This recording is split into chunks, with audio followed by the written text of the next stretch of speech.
So welcome back to maths news. आज हम करने वाले हैं एग्जांपल्स ऑफ सर्कल्स चैप्टर। हमने लास्ट 3 वीडियोस में, जैसे फर्स्ट वीडियो में हमने सारी थ्योरम्स कवर की थी, सेकेंड वीडियो में पॉइंट 2 एक्सरसाइज की थी और थर्ड एक्सरसाइज में हमने थर्ड वीडियो में पॉइंट 3 एक्सरसाइज करी थी और हमने सारे क्वेश्चन को बहुत अच्छे से समझा है। तो हम एग्जाम्पल्स को कैसे छोड़ सकते हैं, तो जल्दी से फटाफट से 5 ही एग्जाम्पल है, बहुत क्विकली कंप्लीट करेंगे, ठीक है। So let's get started. If two intersecting chord of a circle make equal angle with the diameter, क्या बोल रहा है? दो इंटरसेक्टिंग कॉर्ड है, ये और ये दो कॉर्ड है और ये ई पे इंटरसेक्ट कर रही है। ये नहीं बोला है कि दोनों कॉर्ड्स इक्वल है, ठीक है। विद अ डायमीटर, ये एक डायमीटर है। Passing through the point of intersection prove that the chords are equal, हमें प्रूव करना है कि कॉर्ड्स आर इक्वल। तो गिवन है इक्वल एंगल, मीन्स एंगल ये वाला,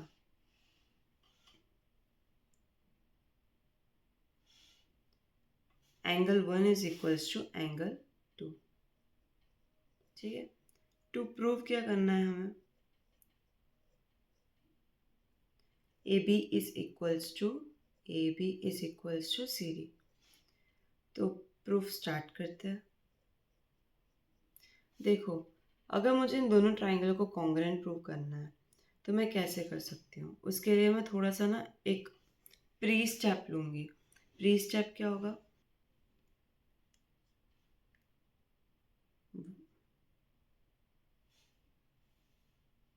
वन टू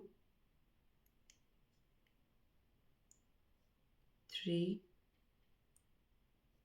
4 5 और 6 सॉल्व करते हैं।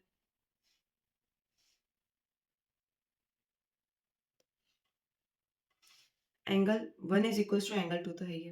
अगर मुझे एंगल 4 निकालना है, अगर मुझे एंगल 5 निकालना है, तो 180 में से अगर मैं एंगल 1 और एंगल 4 को हटा दूँ तो आ जाएगा।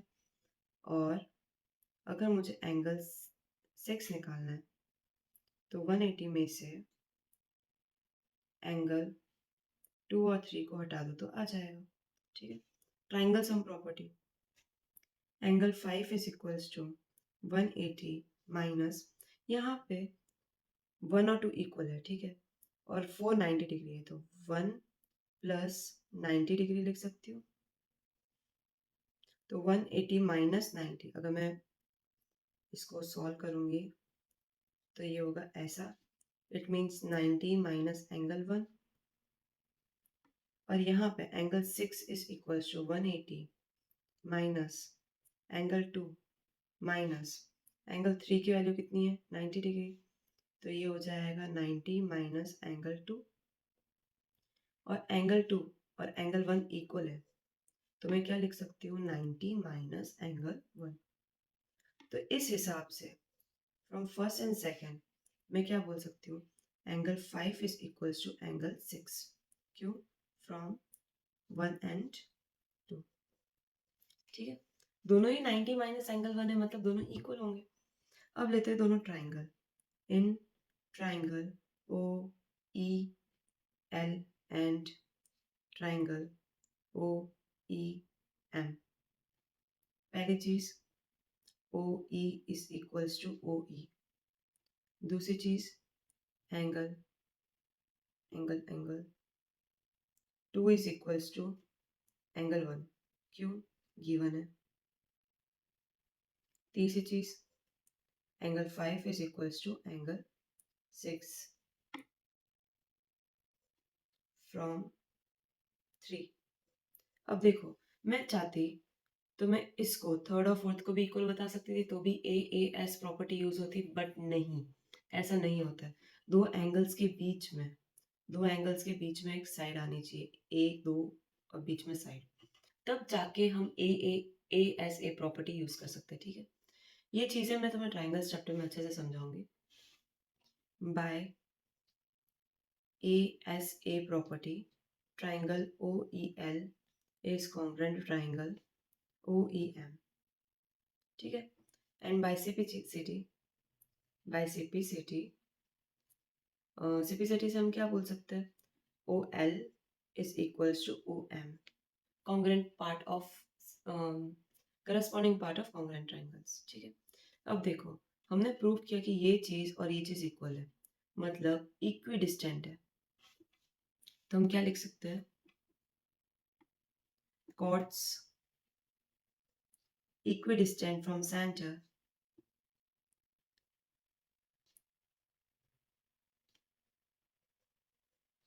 are equal in length। ये एक थ्योरम है, आपको याद हो तो, अगर आपको थ्योरम का नंबर याद है तो डायरेक्ट वो भी लिख सकते हो।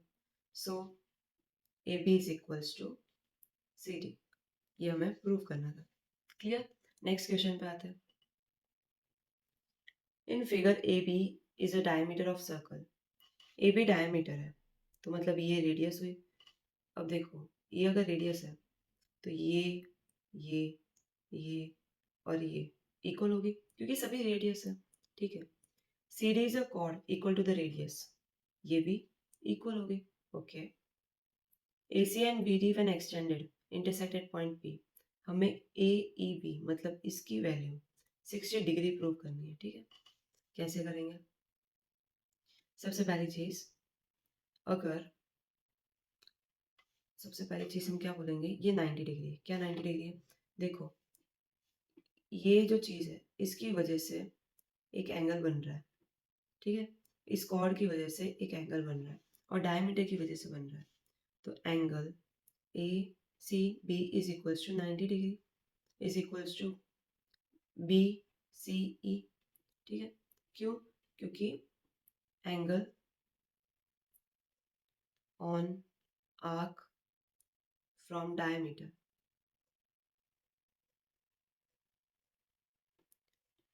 कोई भी आर्क पे डायमीटर की वजह से कोई कॉर्ड बनता है तो वो हमेशा 90 डिग्री का होता है। ठीक है, तो हमारे पास में इसकी वैल्यू आ गई है। क्लियर, इसकी भी आ गई है। अब देखो दूसरी चीज में क्या बोल सकते हो कि angle COD is equals to 60 degree. क्यों, क्योंकि COD इज इक्विलेटरल ट्राइंगल। ठीक है, अगर ये एक इक्विलेटरल ट्राइंगल है तो देखो जब भी सेमी सर्कल के अंदर कॉर्ड की वजह से दो एंगल बनते हैं तो वो हाफ होते हैं। तो angle CBD is half of angle COD।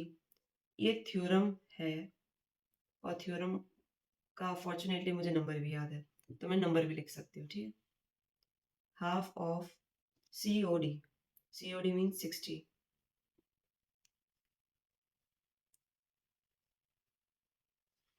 तो 30 डिग्री हो जाएगा।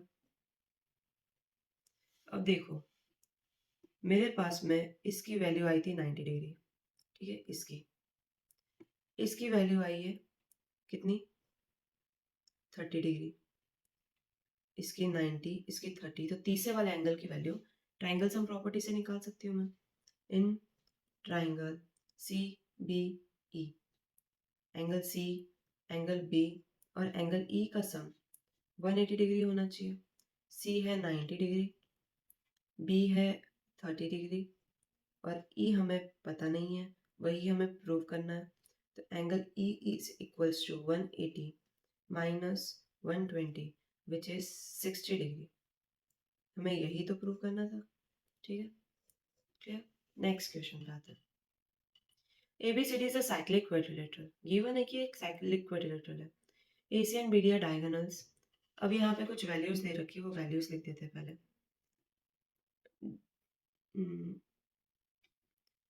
DBC is 55 degree,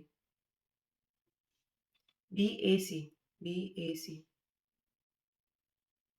is 45 degree, BCD निकालना है हमें, इसकी वैल्यू निकालनी है। ठीक है, अच्छा मैं तुम्हें ओरली अगर करके बताऊं तो देखो ये एक कॉर्ड है, इस कॉर्ड की वजह से एक एंगल ये बन रहा है, एक एंगल ये बन रहा है। ठीक है, तो दोनों क्या होने चाहिए, इक्वल होने चाहिए, तो ये भी क्या हो जाएगा 55 डिग्री हो जाएगा। क्लियर, इसके बाद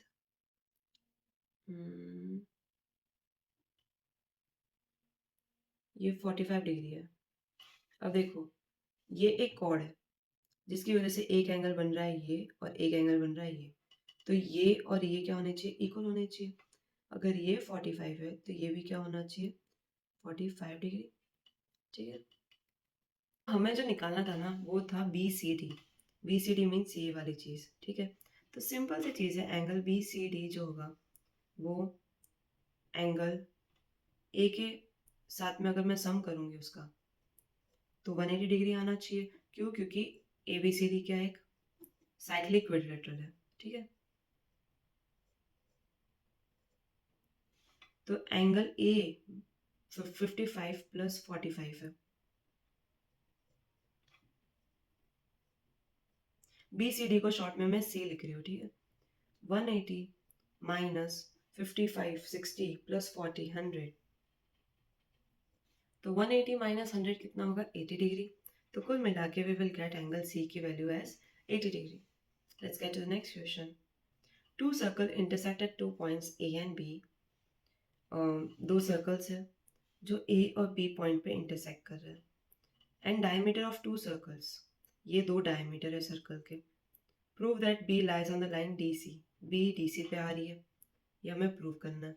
क्या करोगे, देखो मैंने ये चीज़ एक्सरसाइज पॉइंट 3 में भी करवाई है कि डायमीटर की वजह से जो भी एंगल बनता है वो 90 डिग्री होता है, तो ये 90 डिग्री होगा। And A C is diameter, so ये भी क्या होगा, 90 डिग्री होगा। तो इन दोनों को अगर मैं प्लस करूँगी तो 180 डिग्री होगा।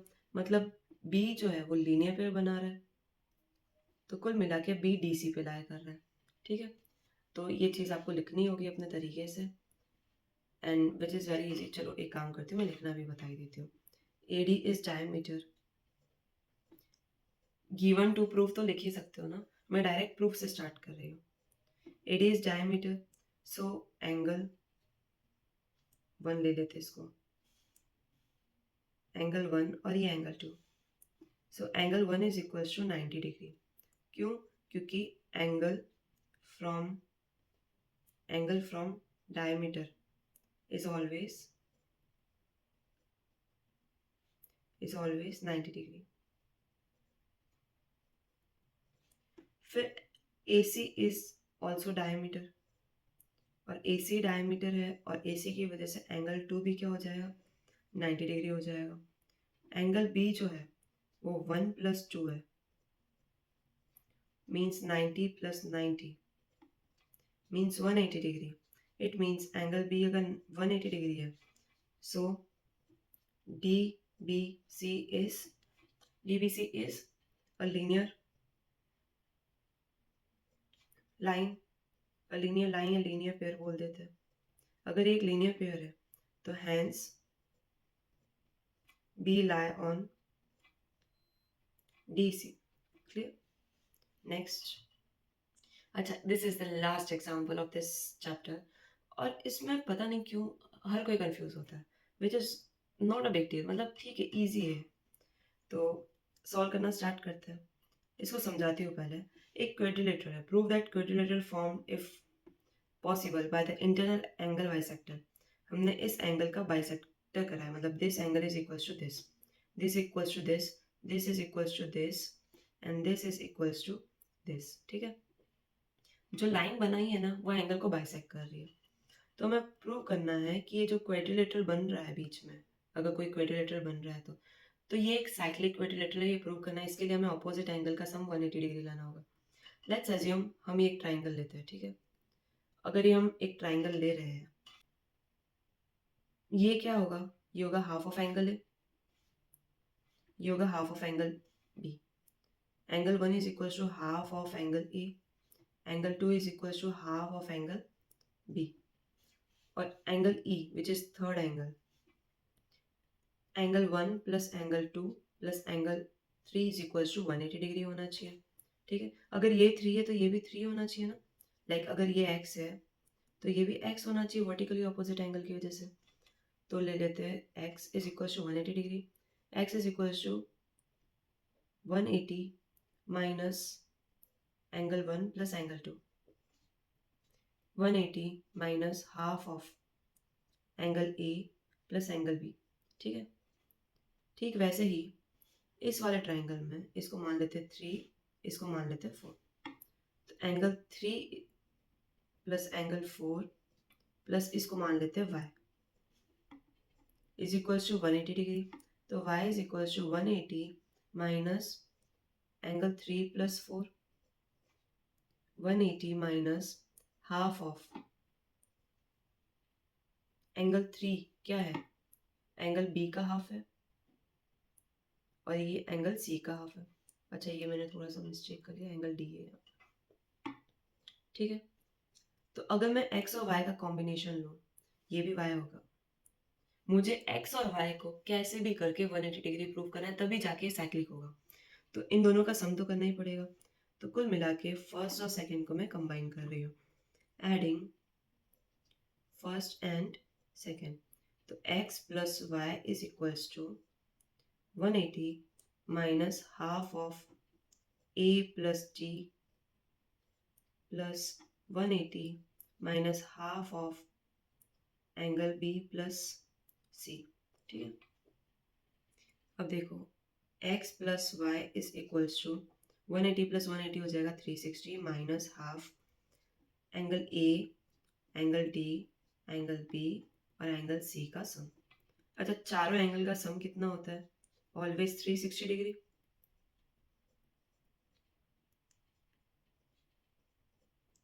तो ये कट होने के बाद हो जाएगा 180, 360 में से 180 गया 180 डिग्री, हैंस x और y का सम 180 डिग्री है। So it is cyclic quadrilateral, cyclic quadrilateral. Clear. So next question पे आते हैं, व्हाट नेक्स्ट या एग्जैक्टली, क्योंकि हमने ऑलरेडी क्या कर लिया है, हमने ऑलरेडी कवर कर लिया है सर्कल्स चैप्टर पूरा। Now what next, next is all about